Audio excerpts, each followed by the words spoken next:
본인은 말을 아끼고 있지만 내년 총선 출마설이 끊이지 않는 한동훈 법무부 장관이 대구를 방문했습니다. 여러 정치적인 해석이 나오는데요. 정치톡톡 노태영 기자와 알아보겠습니다. 어서 오십시오.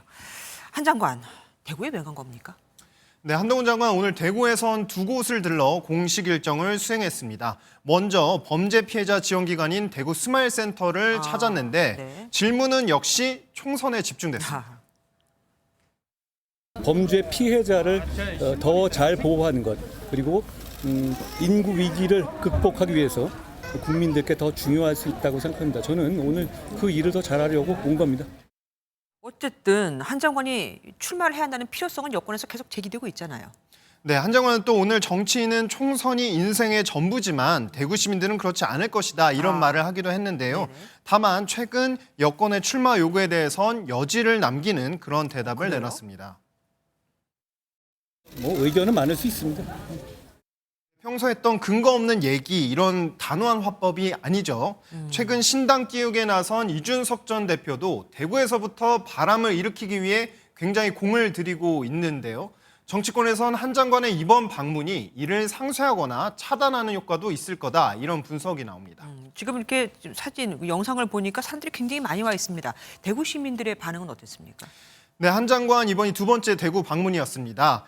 추운 날씨에도 한 장관 이름을 연호하는 시민들의 열기가 굉장히 뜨거웠습니다. 간단히 부탁드립니다.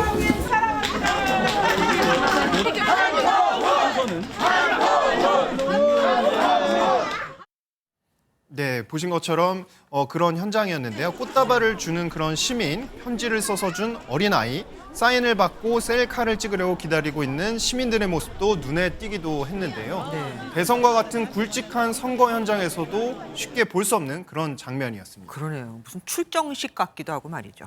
오늘 인유한 혁신위원장과 당 원로들이 만나기도 했습니다. 특히 김무성 전 대표가 국민에게 져 줘야 한다라고 했다면서요. 이게 무슨 뜻입니까?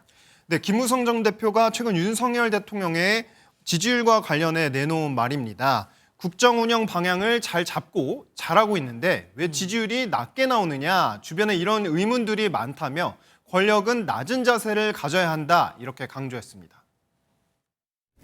그래서 대통령과 권력이 국민에게 져주는 그런 모습을 취해야 되고, 또 여당은 야당에 지는 모습을 보여야 됩니다. 네, 그런데 이렇게 지는 모습을 보여야 하지만 지금까지 그렇지 않아서 국민들이 오만하게 본 거다, 이렇게 꼬집기도 했는데요. 그러면서 김 전 대표는 문재인 정부에서 나라를 많이 망쳐 짧은 시간 안에 바로잡아야 한다, 그런 급한 마음에 민주적 절차를 제대로 밟지 않아 그렇게 된 거다, 이렇게 분석했습니다. 그러니까 국민들은 잘난 모습보다는 겸손하고 낮은 자세를 더 좋아한다, 이 얘기네요. 잘 들었습니다. 지금까지 국회팀 노태영 기자와 함께했습니다. 안녕하세요, 김주하입니다. 공정하고 신속한 MBN 뉴스, 유튜브를 통해서도 만나보실 수 있습니다. 특히 더 많은 뉴스와 라이브를 보고 싶으시다면 오른쪽을 눌러서 구독하시면 됩니다. 어렵지 않죠? 빠르고 정확한 뉴스로 계속 찾아뵙겠습니다. MBN 뉴스를 시청해주신 여러분 고맙습니다.